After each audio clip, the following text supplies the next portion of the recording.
Good evening, guys. This is the earwax specialist again with another procedure. So this is a patient who's come in with incredibly itchy ears. Now you can tell from the general condition of the ear canal, there's a little bit of inflammation there, and it's quite red and quite tender. And you can always tell that the patient's been itching away at their ears, and the consequence of that is this accumulation of squamous and dead skin that sat right over the eardrum.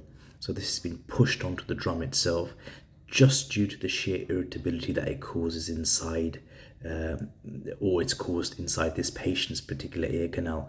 So she's found that because she's constantly itching, she's constantly pushing the skin right over the eardrum, which consequently leads to a blockage. So this is almost like a chewing gum, really, when you're trying to remove keratin and dead skin like this. So it's stuck in the back of the recess, which is that little ditch just before you arrive at the eardrum.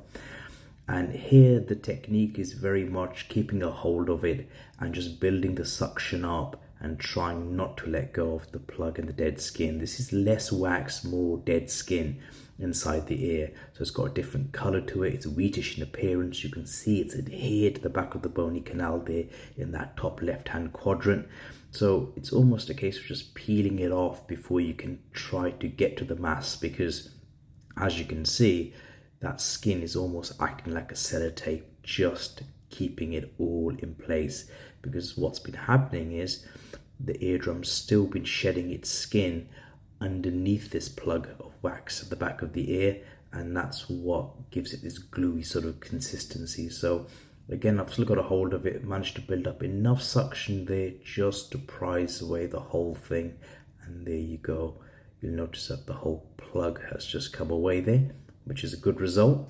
And there's the inflammation and the redness on the eardrum. But we don't need to go back into that ear canal again. Just advise not to get any water inside a cavity like that, because there's an increased chance of Pseudomonas infection with no natural protection in the ear from any sort of wax. Moving on to the other ear now, a little bit harder, a little drier actually on this side. This wasn't the ear which she'd been oiling as much or using as much sodium bicarb in.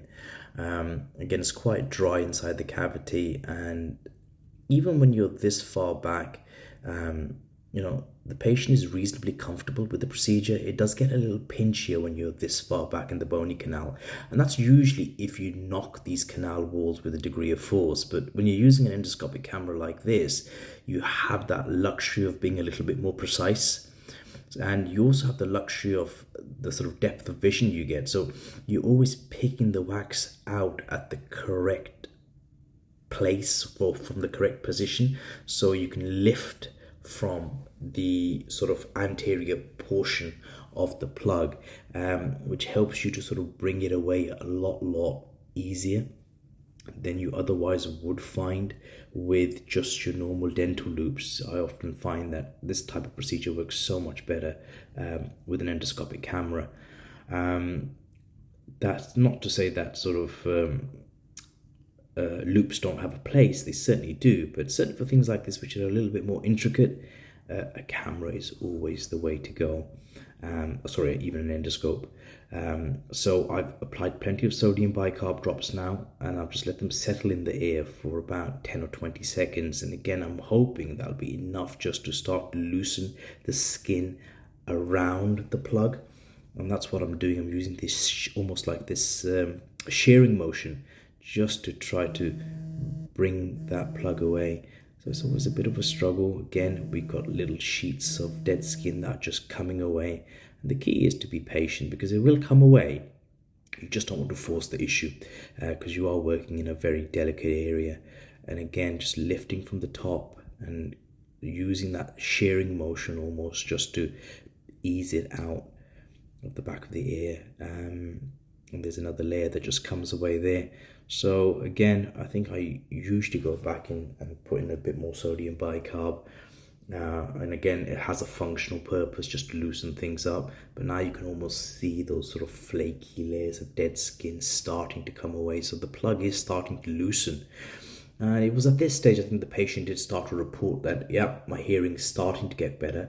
Once you break the seal, you often find that the hearing comes back instantly, despite the the plug is still inside the cavity. So at this stage, you have to be a little bit wary of the fact that the Zollner suction pen is going to be a lot louder inside the cavity. So speed is quite important as well at this stage. You don't want to be inside the ear for a long period of time. It's usually 3 to 5 minutes on each ear, depending on the sort of severity of the case. I rarely ever go above 10 minutes. I just find that that's just too much noise inside the cavity over an extended period of time. So again, in with the suction pen, and now we're starting to get that sort of lift. So we're almost away now. And that was quite a significant piece that came away, but you can see the layers of skin behind that initial plug that you saw. And now we're just picking this away. I can see the eardrum for the first time just in that right quadrant, and again just keeping a hold of it and just bringing it away is the technique of choice. Trying to build the suction up and not just pecking at it, which can introduce usually more noise inside the cavity than necessary. I think you pick that up over time, and now there you go. The canal's generally completely clear. A little bit of sort of redness and tenderness there, but again, I'm not going to spend too much time picking out bits and pieces which are unnecessary to pick